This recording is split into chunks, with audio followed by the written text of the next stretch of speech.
me.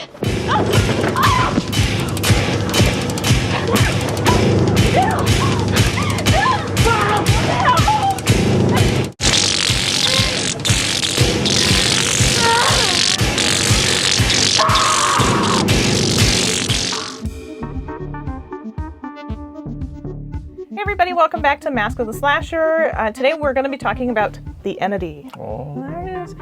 If you have gone back in our catalog, I'd like saying that. We've got a catalog Yeah, we do. Of videos. You might have seen where we covered this slightly and compared it to the movie The Poltergeist. We're just like, oh, spooky ghost movies from the 80s, you know. But I wanted to go into further detail on it, mostly because I just finished reading the book about a month ago, and the comparisons that I found in there I wanted to talk about. Mm-hmm. I have seen the movie, I don't even know how many times now. It was something, once again, I stumbled across on HBO or Stars or something like that, pre-you. Mm-hmm. So, at least 20 years ago. Yeah, because I don't think I'd even heard of it until I met you, to be honest. Yeah. And then we brought it up to your family, and your uncle said, oh yeah, Spooky Porkin. That's right, Spooky Porkin, y'all. That's what his uncle called it. It was like, oh yeah, that's Spooky Porkin, Barbara Hershey. So, and if you've ever seen the movie, you know what he's referring to. Yeah. But I will go into details as to what the story is about. Right. Because it's pretty interesting. The book came out in 1978. The movie came out in 1982. It is based on an actual family. The mother's name was Doris Bither. They lived in Culver City, California, which is in Southern California somewhere. Now, anybody who's ever read the book before the movie, for any movie ever, knows that the book is always better than the movie. Yes. And that is because, obviously, there's more detail done. You know, if you were to, this entire story, if you were to put it out on film, it would probably be about 4 hours at least to be able to cover everything. But I have to say I was disappointed in some of the stuff that they left out. So when we rewatched the movie the other night, so I can write down details, I did do my comparisons in there. So Doris Bither, her and her children, like I said, lived in Culver City, and they lived in a house that was basically condemned. It was like a poverty type situation, and that is reflected in the book to where it says that she was on welfare. The house that they lived in was actually paid for by the state, and it was as long as she continued to go to a secretarial school. Okay. So in the movie, they show her going to a school, but it also shows that she was working. Yeah. And she wasn't. Yeah, and she was late, kept showing her being late with the rent and stuff and talking about her being late with the rent, but clearly in the book you're saying it was subsidized by the state, right? Yes. Yeah. So, and I think part of that is because they didn't want the emphasis to be on welfare, because it's a pretty touchy subject to a lot of people. Sure. And a lot of people think that people are just getting handouts. And that was not the situation with this. Obviously, she was trying to better herself and have a better career, so she could take better care of her children. So that's where I started to see some of the major differences in this. How the story goes in the movie, as well as the book, to an extent, is basically she just kind of starts having these experiences. Supposedly, she's being raped by a spirit or a ghost or an entity, as they call it in this. In the book, this happens a lot, way more than what we actually see. And obviously, we don't need to see all of that. Right. But there's not a reason to have all that. But you can see where she is just worn to shit in the book. Like, just, she's sleeping on the couch. She has back problems already. So she's not sleeping very well. She misses all this school. It's a huge problem. You know, it's a much bigger of a situation than how they show it in the movie, where it's just like, just one night, you know, this starts happening. And it just moves so fast through the movie that it really doesn't touch on how bad it could be. And even if this wasn't actually happening to her, even if it was just a mental illness, you still would have a little bit more feeling for this person if you saw how much it worn her down and tore apart her family, because her family didn't know what to think of what was going on. Sure. Neighbors were even involved, things like that. And a lot of that wasn't touched on in this movie at all.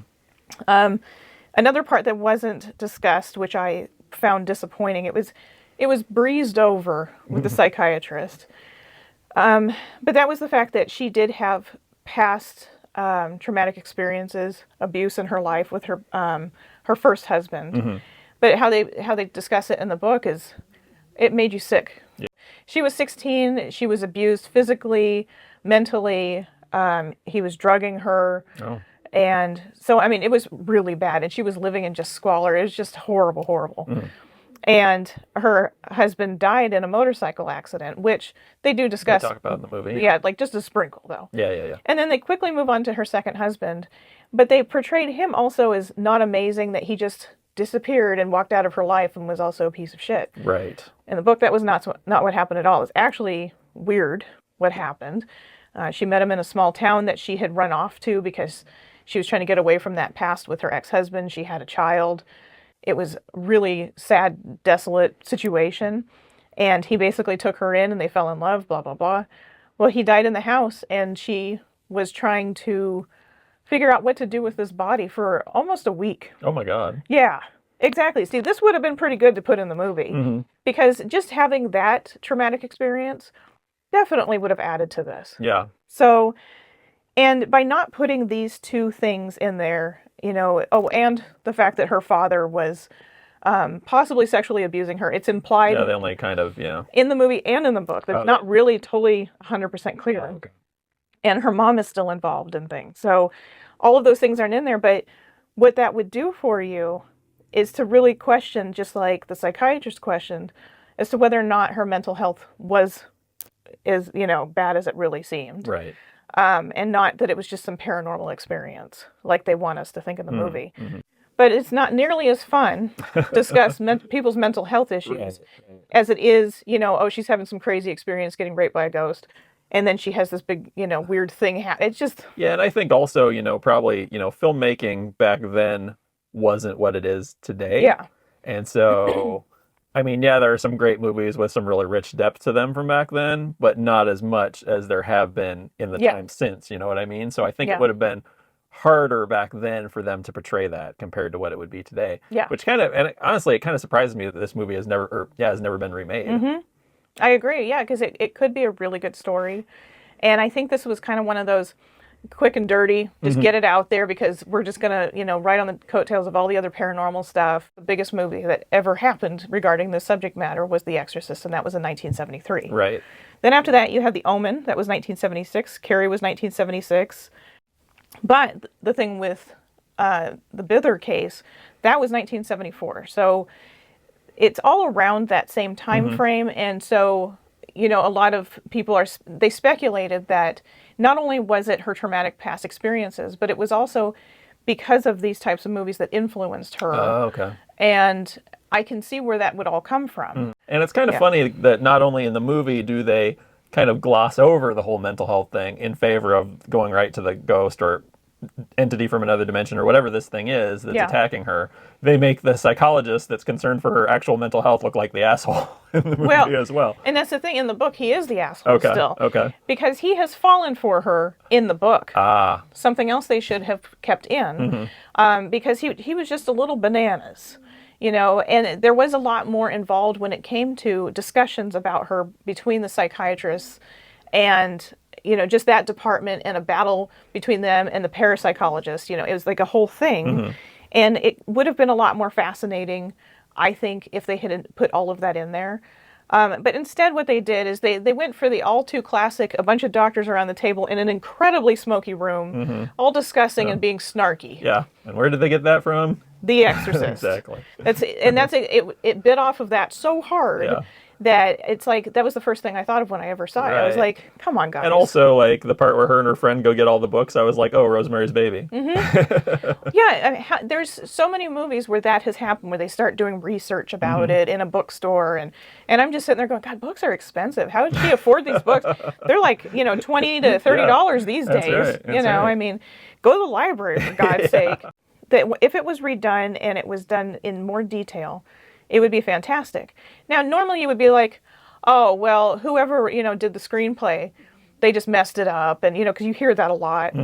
No, the author did the screenplay. He intentionally messed up his own movie, you know. He could have had this great story, and he didn't do that. Well, and at the same time, it might also could have been like the studio didn't want all that, you know. It's possible. They might have, you know, I mean, I don't know how much you've looked into it, but I mean, it could just be they wanted the sensationalized version. Well, there's not a lot of information that I could find on it as far as that goes, but I can see that being the case, them just being pushy about the story because they just want something. Yeah, it's like there could have been just like, we don't want this deep movie, you know, we want to capitalize on everything else that's going on, and we want to hit. You know what I mean? So exactly. That could have been where that came from too. It's hard to say if there's not a lot out there as far as information. I mean, I could be wrong, but I really don't remember in the book the shower scene, the bath shower scene, and I really feel like it was an excuse to show boobs. Right. Yeah. And they show her boobs a lot. Whether or not they have the weird prosthetics in them or whatever, it's still a lot of boobs. Too many boobs. And so it's kind of funny to me because here they skip over the important part of the story, but they make sure there's tits. You know? I'd say it's a normal 80s amount of nudity. You know? But we always talked about how unnecessary it was, even in the 80s. It just wasn't needed. Yeah, exactly. It was just the whole sex cells situation. Exactly. You know? And it's just, and you look at like a lot of like the stills from the movie that they used for press photos and that kind of thing, they're all sexualized. Every single one looks like she's getting it. Yeah. And it's like, why? They were just trying to, trying to, you know, stir something up to get, you know, to get butts and seats. It was like the entity light. Yeah. That's how I can explain it, is that it was just like the rushed, just breeze over the important facts to get onto, and it's like, I don't know, it was disappointing to me. I mean, I'm glad the book was good because it's very good. I really like this movie because it's so crazy and so different from other types of, you know, paranormal movies that were around back then. Right. I think this one and The Exorcist are pretty shocking. Oh, absolutely. And much more exciting than The Omen. I'm sorry. I'm sorry. Hot take. You're not wrong. The Omen's boring. You're not wrong. But, you know, they did what they did. So, Jordan Peele, Monkey Paw Productions, please remake this. Right? A24. Somebody, anybody. Neon. Yeah. Any of those amazing studios. If you could do that, I would appreciate it. Indeed. I mean, they're redoing other ones. They're redoing The People Under the Stairs and all that. Everything else is getting remade, so why not this? Yeah. You know? It's such a good story. I think the rape thing is so touchy, though. It is very touchy, but it doesn't need to be... that's probably the reason why it's never been It doesn't have remade. to be shown, though. Out of anybody, I would go to him, because I think that this would...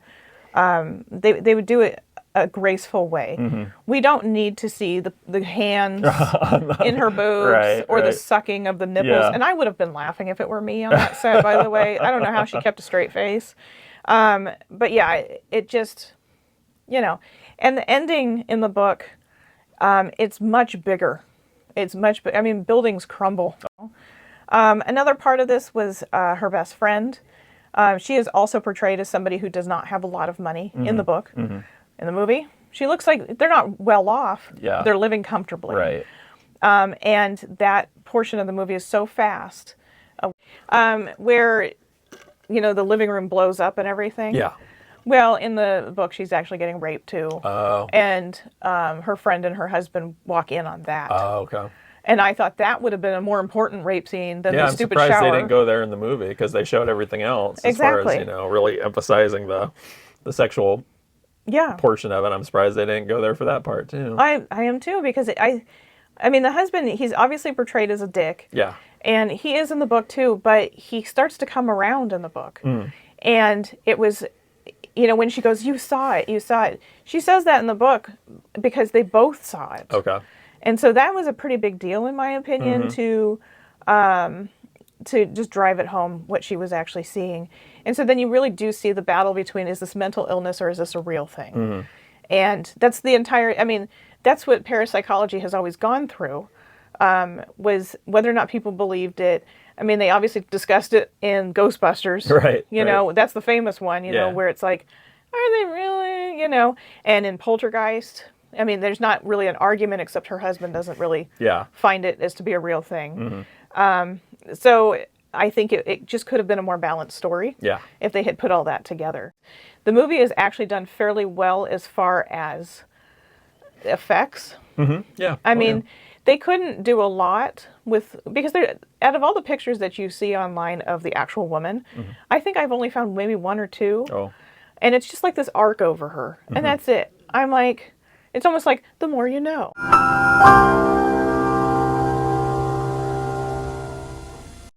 That's what it reminds me of. Yeah. But there's no other real proof of it, Yeah. you know. And in the book, they show that, you know, she, in the beginning, before these scientists come into her house, that they are, you know, they see things, or they, you know, see some stuff right away and experience like the smells and whatever, like she's talking about. But because of their presence, these things do get weaker, and they do mention it in the movie. But by the time they get to the remade house, you know, she could hardly get him to show up. Oh. And it was like at the end of the deadline, after they had fought for a grant for this and the whole thing. It was a lot more stressful in the book to listen or to read, you know, because it was like, are they going to actually catch anything? Are they actually going to help her? So yeah, I recommend, you know, both watching the movie and reading the book. I think the book is still better. Of course. Yeah, as it always is. But I think it's a good idea to do both, because it's almost like it answered your questions. So, because the entity, you know, like I said, there's so many things left out, and you even feel it when you're watching the movie, especially nowadays. Back then, probably not. Yeah. But now I'm like, okay, what else though? And so in the book, it kind of was like, oh, okay, now it completes the story. Gotcha. So, like we've discussed many times, it's a very touchy subject. Whether or not it's fake or real or whatever it is, it's something that this woman said that she experienced. And that in itself, of course, is tragic and horrible. And that's another reason why I wish they had taken it more seriously, because they kind of just made it almost a joke by putting in those stupid the things on her boobs and all that. And I was it just made it worse, in my opinion, to where I'm like, you know, this was a pretty serious situation. You know, I mean, the book is based off of this woman's life. Yeah. Obviously, it was blown up way above and beyond what actually happened to her. But she still had past traumatic experiences. That was all very real. And that is more than likely why she experienced what she experienced. So, you know, watch it with caution. Yeah. And you'll see why it has never been a huge movie. And I think that's probably a big part of it, is because it's such a touchy subject. Yeah, for sure. I mean, even if somebody talks about Rosemary's Baby, it's that particular scene that bothers them the most, as it was supposed to. Yeah. So, anyway, but I want to know if you've actually seen this movie. Have you read the book, though? Because, criminy, read the book. It's so good. I don't read very often anymore, but this one I really couldn't put down. It was very hard for me to stop reading this book. So, yeah, but I want to know what your opinions are of all of this. Yeah. I'm very fascinated by these things. I don't know that I necessarily believe in ghosts or entities, poltergeists, any of the above. But I find I think it's along the same lines with religion. Like, even though if I don't believe in it, I find it fascinating that others do. And I want to understand the psychology behind why somebody believes in these things and how it affects them. So, anyway, I think that's it. Did you have anything else to say? Nope. Nothing? Nope, I'm good. Okay. All right, so then we'll see you next week. Bye!